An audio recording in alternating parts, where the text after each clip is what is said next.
சுச்சக்கர வரதாச்சாரியம் சுத்தசத்வ குருத்தமம் ஸ்ரீநிதி ராகவம் வந்தே ஹியபார கருணாகரம் ஸ்ரீயப்பதிம் ஸ்ரீ ஷடஜித் ஸ்வயோகாத் யதா ததத்வாத் அனுபூய சாஸ்ய பாக்யாத்ய திருஷ்யாம் பரதாஞ்ச ஜானன் பிரேம்னாஸ்ய தாஸ்யே ஸ்வமனோனு சாஸ்தி. கவசம் கனெக்ட் நேயர்களுக்கு நமஸ்காரம். ஆழ்வார்களின் தலைவரான நம்மாழ்வார் அருடைய தமிழ் வேதமாகிய திருவாய்மொழி முதல் 10 முதல் திருவாய்மொழி பதிகத்தின் 7வது பாசுரம். ரொம்ப முக்கியமான ஒரு பாசுரத்தை இன்றைய தினம் நாம் காண உள்ளோம்.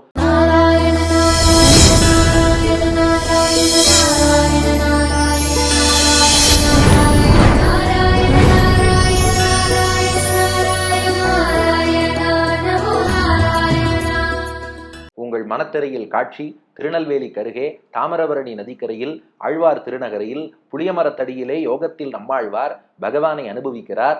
இதுவரை 6 பாசுரங்கள் பாடிட்டார். பகவான் பெரியவன் பெரியவன் பெரியவன் என்று சொல்லிக்கொண்டே வந்தார். இப்ப 7வது பாசுரம். நாம ஒரு சந்தேகம் நம்மாழ்வார்கிட்ட கேட்டோம்.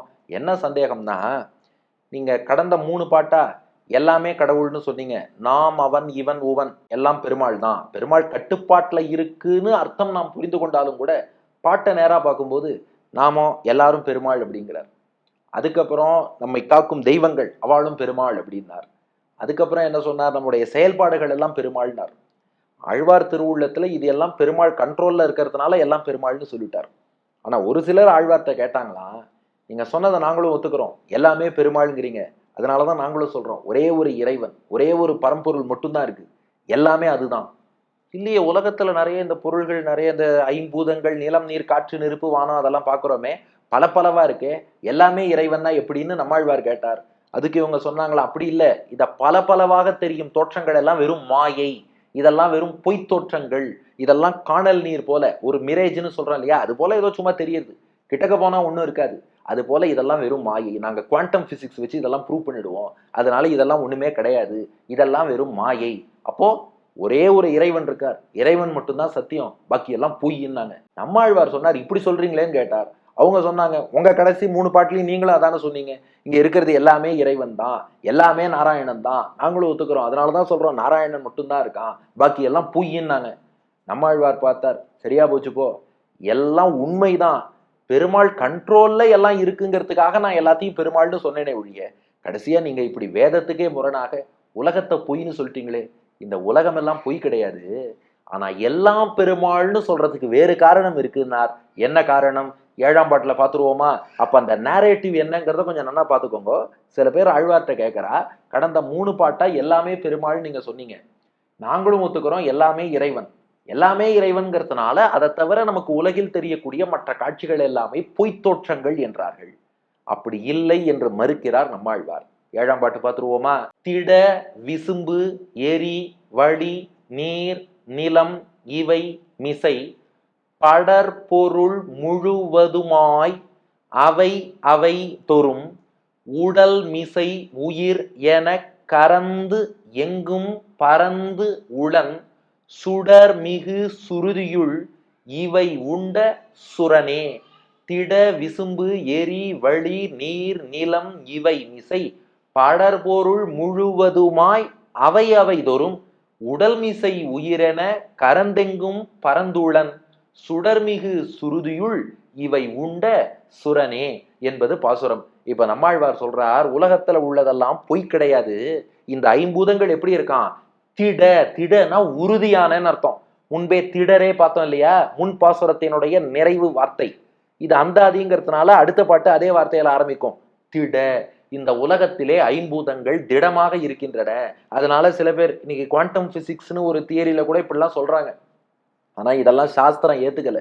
உலகம் என்பது சத்தியம், அதெல்லாம் பொய் கிடையாது, சாஸ்திரத்துக்கு தான் அத்தாரிட்டி ஜாஸ்தி.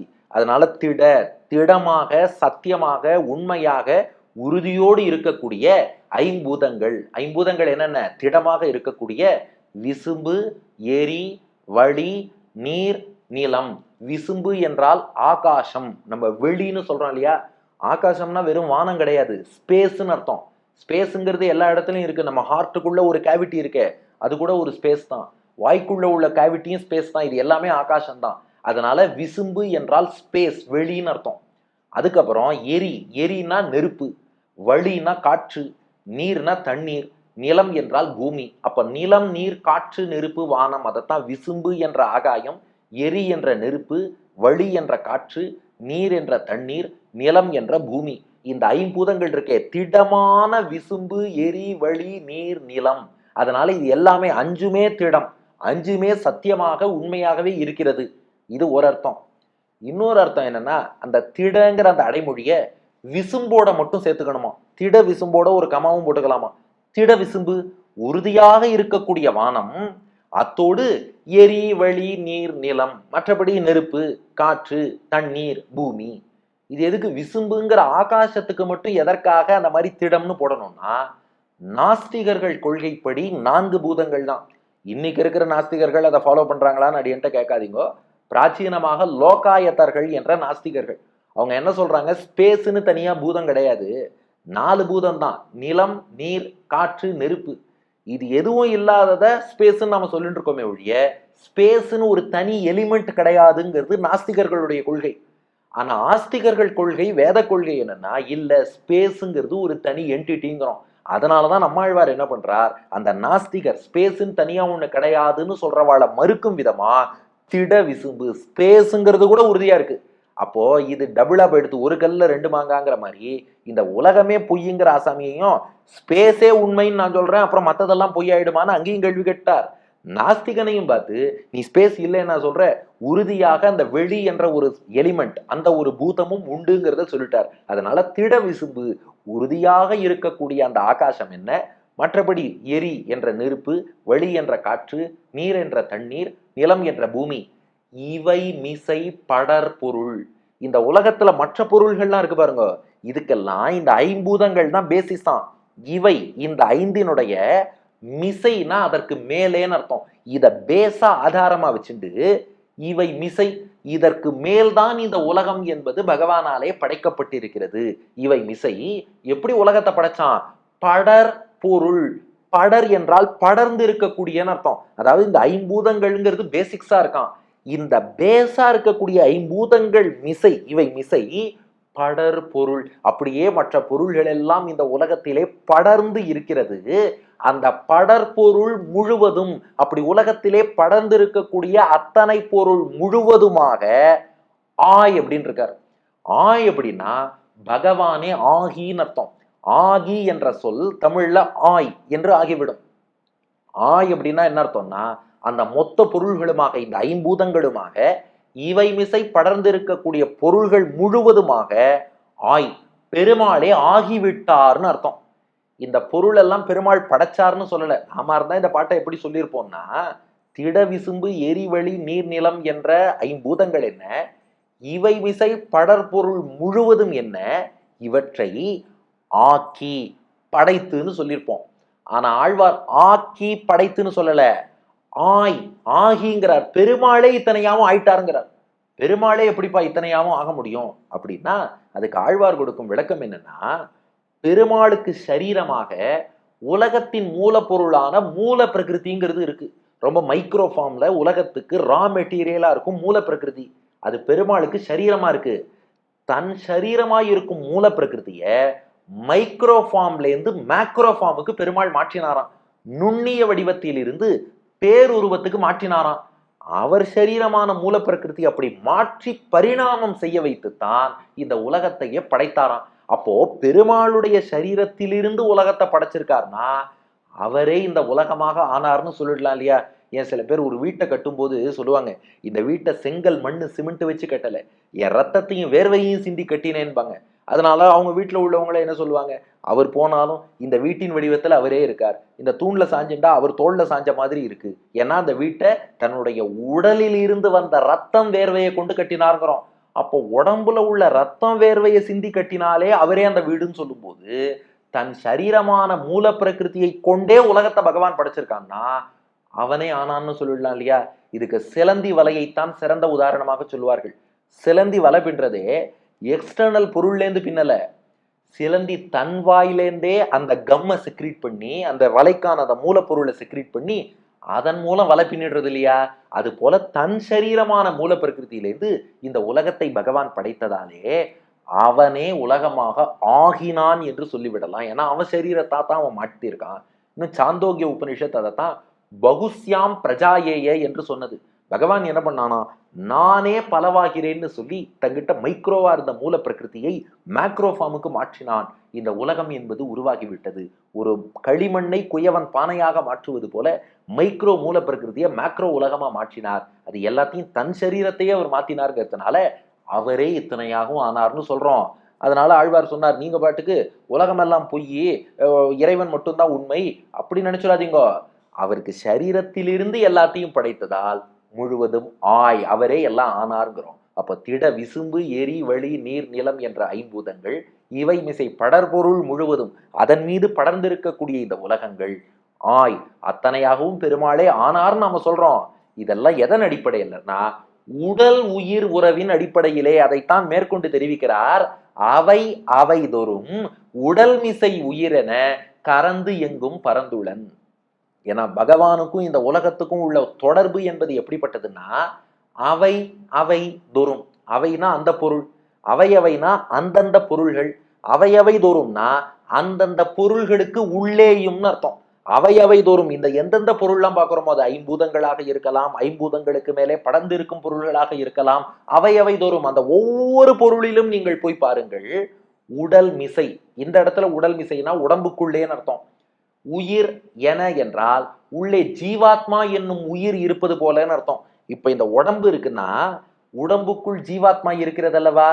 உடல் மிசை சரீரத்துக்குள்ளே உயிர் என ஜீவாத்மா இருப்பது போல பெருமாள் என்ன பண்றாராம், இந்த ஐம்பூதங்கள்னா ஒவ்வொன்னையும் தனக்கு உடலாக கொண்டு உடல் மிசை உயிரென அந்த உடம்புக்குள் உயிர் இருப்பது போல ஒவ்வொரு பொருளுக்குள்ளும் பரமாத்மாவாகிய அந்த பகவான் நிறைந்திருக்கிறான்.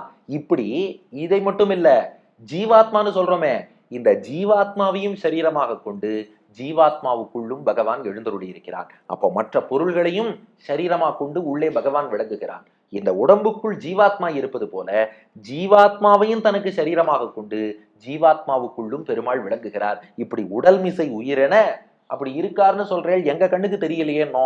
கறந்துன்னர், கறந்துன்னா மறைந்துன்னு அர்த்தம். உடம்புக்குள்ள இருக்க ஜீவாத்மா கண்ணுக்கு தெரியுறதா? தெரியலையே. ஆனா உயிர் இருக்குன்னு நம்புறோமா இல்லையா? அது போலத்தான் கண்ணுக்கு தெரியலைங்கிறதுக்காக இல்லைன்னு நினைச்சுடாதீங்கோ. ஒரு பூமாலை என்பது இருக்கிறது என்றால் அந்த பூக்களை எல்லாம் கனெக்ட் பண்ண அந்த நாறு அது நம்ம கண்ணுக்கு தெரியாது. நாறுல பூ தொடுத்தா விசேஷம். அந்த நாறு நம்ம கண்ணுக்கு தெரியாது, பூக்கள் தான் தெரியும். ஆனா இந்த பூக்கள் அது அப்படியே அழகான மாலைங்கிற அமைப்புல சேர்ந்து இருக்குன்னாலே, கட்டுக்கோப்பா இருக்குன்னாலே ஆதாரமா ஒரு நாறு உள்ள இருக்குன்னு தானே அர்த்தம். அது போலத்தான் இந்த உலகத்துல ஐம்பூதங்கள் அதன் மேல் உள்ள பொருள்கள் எல்லாம் கட்டுக்கோப்பா இருக்குன்னாலே உள்ளுக்குள்ளே அந்த நாறு போல் பகவான் ஒருத்தன் எழுந்தருளி இருக்கான்னு அர்த்தம். அதனால இது பூவாது நாரான்னு அப்படி பார்க்க வேண்டாம்.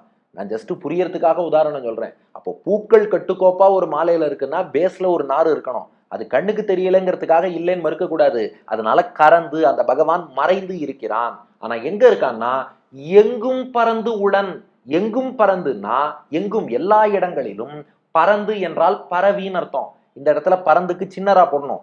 பறந்து பெரியரா இல்ல, பறந்து பரவி எல்லா இடங்களிலும், சின்ன இடையின ரகரம், அப்படியே எல்லா இடங்களிலும் பரவி உளன் அந்த பகவான் என்பவன் இருந்து கொண்டுதான் இருக்கிறான். இப்படி உடல் உயிர் உறவு இருப்பதால தான் எல்லாத்தையும் அவரே பெருமாள்னு சொல்லிடுறோமா. ஏன்னா உடம்புக்கும் உயிருக்கும் ரொம்ப நெருங்கிய தொடர்பு இருக்கு இல்லையா, இந்த உடம்புக்கும் ஜீவாத்மாவுக்கும். அதனாலதான் பொதுவா நான்னு சொன்னா ஜீவாத்மாவை குறிக்கும். ஆனா நான்கிறது உடம்பையே குறிக்காது. ஏன் உடம்புன்னு தான் இதை சொல்லுவோம். ஆனா வழக்கத்துல சொல்லும் போது என்ன பண்றோம், நான் கருப்பா இருக்கேங்கிறோம். நான்னா ஜீவாத்மா தானே. நான் கருப்பா இருக்கேன்னா இங்க ஜீவாத்மா போய் கருப்பா இருக்குமா? அப்படி இல்லை. என் உடம்பு தான் கருப்பா இருக்கு. ஆனா உடம்புக்கும் உயிருக்கும் நெருங்கின தொடர்பு இருக்கிறதுனால உடம்போட அடையாளத்தை ஜீவாத்மாவோட சேர்த்து நான் கருப்புன்னே சொல்லிடுறோம் இல்லையா. அது போலதான் பகவானுக்கு இந்த பிரபஞ்சம் எல்லாம் சரீரமா இருக்கு, ஜீவாத்மாக்கள்லாம் சரீரமா இருக்கா. எல்லாம் அவர் உடலா அவர் கட்டுப்பாட்டுல இருக்கிறதுனால அவரே, எல்லாம் அவரே. ஏன்னா உடல் மிசை உயிர் என கறந்து எங்கும் பறந்துடன். இப்படி உடம்புக்குள் இருக்கும் உயிர் போல எல்லா பொருளுக்குள்ளும் அவன் உயிராக இருப்பதால எல்லாத்தையும் அவனேன்னு சொன்னேனே ஒழிய அதுக்காக உடம்பு என்ன பொய்ன்னு ஆயிடும்? உடம்பெல்லாம் சத்தியம்தான். அது போல பெருமாளுக்கு சரீரமான இந்த உலகமும் சத்தியம்தான். இதெல்லாம் எதை வச்சு சொல்றேன்னு கேட்டா அதுக்கு ஆழ்வார் பதில் சொல்றார், சுடர்மிகு சுருதியுள். இதெல்லாம் நானா சொல்லல. சுடர்மிகுன்னா ஒளி வீசக்கூடியன்னு அர்த்தம். சுடர்னா ஒளி, சுடர் மிகுன்னா ஒளிமிக்க, அதாவது பெருமை மிக்க வேதம்னு அர்த்தம். சுருதினா வேதம். சுடர்மிகு சுருதியுள்னா பெருமை மிக்க வேதம், அதாவது அனாதியானது, மனிதர்களால் இயற்றப்படாதது, நித்தியமாக இருப்பது, தோஷங்கள் இல்லாதது, பரம பிரமாணமாக இருப்பது உள்ளிட்ட எண்ணற்ற பெருமைகளும் பொலிவும் மிக்க சுடர்மிகு சுருதியுள், சுருதினா வேதம்னு அர்த்தம், ஸ்ருதினா காது, அதாவது ஆச்சாரியர்கள் பரம்பரையில ஸ்ருதி என்னும் காதால் கேட்டு கேட்டு கேட்டு கேட்டு வந்தது வேதம். வேதத்தை எழுதி வச்சு படிக்க மாட்டா, தமிழ்ல எழுதா கிழவின்னு பேரு. இப்படி காதால் கேட்டு கேட்டே வந்தது வேதம். அதனால ஸ்ருதி என்று காதை இட்டே அழைக்கப்படுகிறது. ஸ்ருதினா காது, காதால் கேட்டு வந்தது.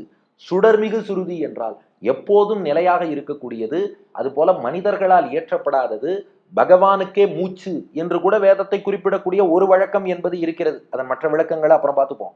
அந்த அளவுக்கு பெருமை பெற்றது வேதம் அப்படிங்கிற அளவுல புரிஞ்சுப்போம். ஆகையினால இவ்வளவு பெரிய வேதம் இருக்கே, அந்த வேதமே இந்த கருத்தை சொல்லி இருக்கிறது. என்ன கருத்துன்னா, எஸ்ய பிருத்திவி சரீரம், எஸ்ய தேஜஸ் சரீரம், எஸ்ய தமஸ் சரீரம், எஸ்ய ஆத்மா சரீரம், எஸ்ய ஆகாஷ சரீரம், எஸ்ய ஆப சரீரம், இப்படி ஐம்பூதங்கள், ஐம்பூதங்கள் மேல் உள்ள பொருள்கள், ஜீவாத்மாக்கள் எல்லாரும் பகவானுக்கு சரீரம் என்ற விஷயம் இது சுடர்மிகு சுருதியுள் ஒளி வீசக்கூடிய வேதத்திலேயே ஸ்பஷ்டமாக சொல்லப்பட்டிருக்கிறது. அதைத்தான் நானும் சொன்னேன்.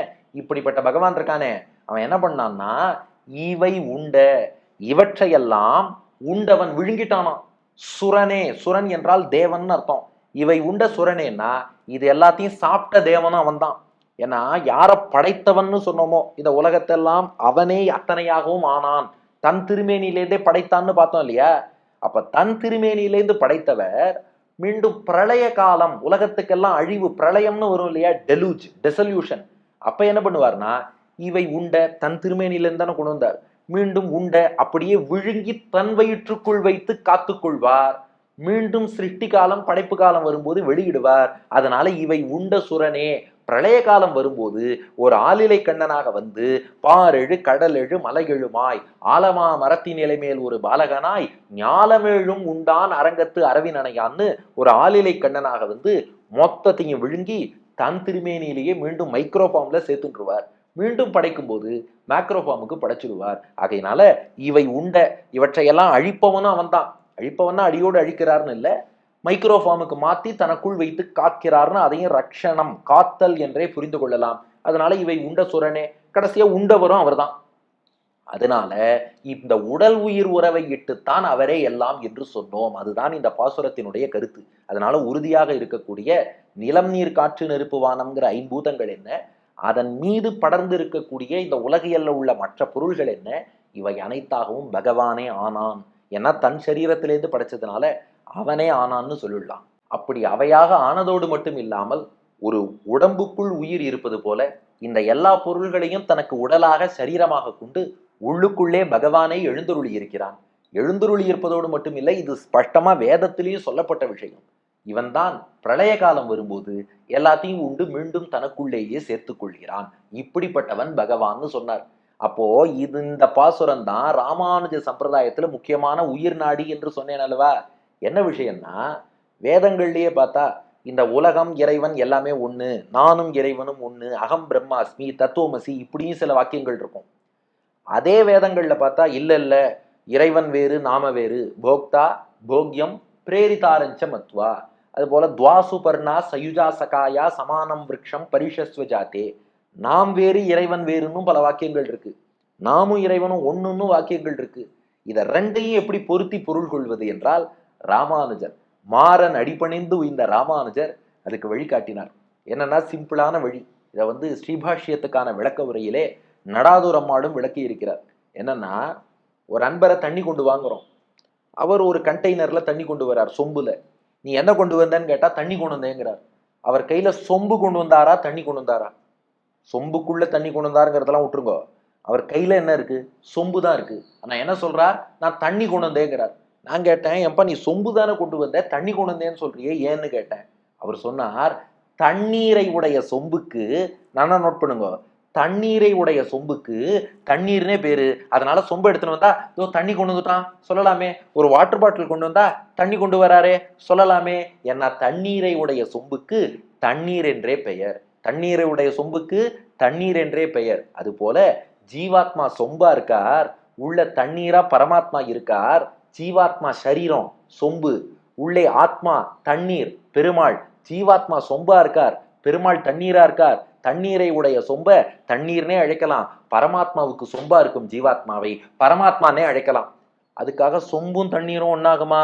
ஆகாது, வேறுதான். அப்போ உள்ள தண்ணீராக இருக்கும் பெருமாள் வேறுதான், வெளியில சரீரமா சொம்பா இருக்கும் ஜீவாத்மா வேறுதான். அப்ப நானும் பெருமாளும் வேறுன்னு சொன்னாலும் அதுவும் சரிதான், நானும் பெருமாளும் ஒண்ணுன்னு சொன்னாலும் சரிதான்.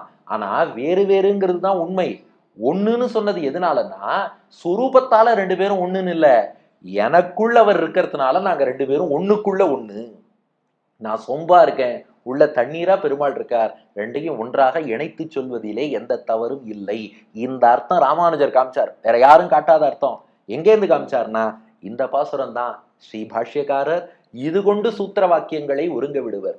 பிரம்ம சூத்திரத்துக்கே தமிழ் வேதம் திருவாய்மொழி கொண்டு அர்த்தம் சொன்னவர் ராமானுஜர். உடல் மிசை உயிரென கறந்து எங்கும் பரந்துள்ளன். உடம்புக்குள் இருக்கும் உயிர் போல ஒவ்வொரு பொருளையும் உடம்பாக கொண்டு உள்ளே உயிராக பகவான் இருக்கிறான். ஜீவாத்மாங்கிற உயிரையும் சரீரமாக கொண்டு ஜீவாத்மாவுக்குள்ளும் பகவான் இருக்கிறான். அதனால எல்லாம் பகவான்னு சொன்னால் அது உடல் உயிர் உறவின் அடிப்படையில் சொல்வது. பகவானும் எல்லாம் வேறு வேறுன்னு சொன்னால் உடல் வேறு உயிர் வேறு என்பதால் அதுவும் சத்தியம், அதுவும் சரிதான். அதனால அத்வைத்தம் எல்லாம் ஒண்ணு, அதையும் நாங்க ஏத்துக்கிறோம். துவைத்தம் வேறு வேறு, அதையும் ஏத்துக்கிறோம். ஆனா சரியான ப்ரொபோர்ஷன்ல ஏற்றுக்கொள்வதுதான் விசிஷ்டாத்வைத்தம் என்ற எம்பெருமானாருடைய சம்பிரதாயம். அதற்கு வித்திட்ட அற்புதமான பாசுரம் திட விசும்பு எரிவழி நீர்நிலம் இவை மிசை படற்பொருள் முழுவதுமாய் அவை அவை தோறும் உடல் மிசை உயிரென கறந்து எங்கும் பரந்துள்ளன் சுடர்மிகு சுருதியுள் இவை உண்ட சுரனே. அதனால ஐம்பூதங்கள், அதிலேந்து உருவான உலகங்கள் அத்தனையாவும் அவனே ஆனான். ஆனதோடு இல்லாமல் அது எல்லாத்தையும் சரீரமா கொண்டு உள்ள அவன் தான் இருக்கிறான். இது வேதத்திலே சொல்லப்பட்ட விஷயம். பூர்த்தியா கடைசியா பிரளயம் என்பது வரும்போதும் எல்லாத்தையும் விழுங்கி தனக்குள் தான் அவன் சேர்த்து கொள்கிறான் என்பதை காட்டி, அதனால பகவான் தான் பெரியவன், இதுல டவுட்டே வேண்டாம். நான் கடவுள்னா யாரும் யோசிச்சிடாதீங்க. அப்புறம் நான் கடவுள்னா அப்புறம் அவர் பெரியவருங்கிறத எங்கேருந்து ஸ்தாபிக்கிறது? அதனால அவர் தான் கடவுள், நாம யாரும் கடவுளாக முடியாது, அவர்தான் பெரியவர் என்பதை நிலைநாட்டி விட்டார் நம்மாழ்வார். சம்ஸ்கிருத வடிவம் ஆகாஷாதி மருஜ்வலாவனிமயம் யத் பஞ்சபூதம் திருடம் யச்சாத்ரத்ய சமஸ்த பௌதிகமயம் தத்தச்ச பூத்வா ஸ்வயம் தத்ரைகைகம் அனுப்பிரவிஷ்ய யமயன் ஐகைக தேகாத்மவான் நிர்பாத ஸ்ருதி கோச்சரோ விஜயதே தேவோ ஜகத் பக்ஷகா. அடியன் வழங்கும் ஆங்கில வடிவம் He himself became the objects of the world which are built on ether, fire, wind, water and earth. He himself resides within each of them like the soul within the body. He is extolled in the brilliant Vedas. It is he who swallows everything at deluge என்பது ஆங்கில வடிவம். அப்போ இது ஓரளவு இப்ப எல்லாமே பெருமாள் தான் பெரியவர் என்பது நமக்கு புரிந்துவிட்டது. ஆனா ஒரே ஒரு கேள்வி இப்போ வந்தது. என்னன்னா, பெருமாளே உலகத்தை படைத்தார், உலகமாக ஆனார், அவரே பிரளய காலத்துல எல்லாத்தையும் விழுங்கி விடுவார், அவர் தான் அழிப்பார் அப்படின்ட்டா, பிரம்மானு படைப்பு கடவுள் ஒருத்தர் இருக்கார், ருத்ரன்னு சம்ஹார கடவுள் ஒருத்தர் இருக்கார். அப்ப அவர்கள் இருவரும் ஏன் இருக்கிறார்கள்? கேள்வி வரதா? பதிலை 8ஆம் பாசுரத்தில் காண்போம். பதில் நமக்கும் எட்டும், எட்டாதது எட்ட 8ஆம் பாசுரத்தில் பதிலை காண்போம். நம்மாழ்வார் திருவடிகளே சரணம், எம்பெருமானார் திருவடிகளே சரணம். திடபிஷும் பெரிவழியே நீர்நிலமீவை மீசை படர் பொருள் முழுவதுவாய் அவை அவை தோறும் திடபிஷும் பெரிவழியே நீர்நிலமீவை மீசை படர் பொருள் முழுவதுமாய் அவை அவை தோறும் உடல் மிசை உயிரென கரந்தெங்கு பரந்துளல் சுடர்மிகு சுருதியுள் இவையுண்ட சூரனே. உடல் மிசை உயிரென கரந்தெங்கு பரந்துளல் சுடர்மிகு சுருதியுள் இவையுண்ட சூரனே. சுடர்மிகு சுருதியுள் இவையுண்ட சூர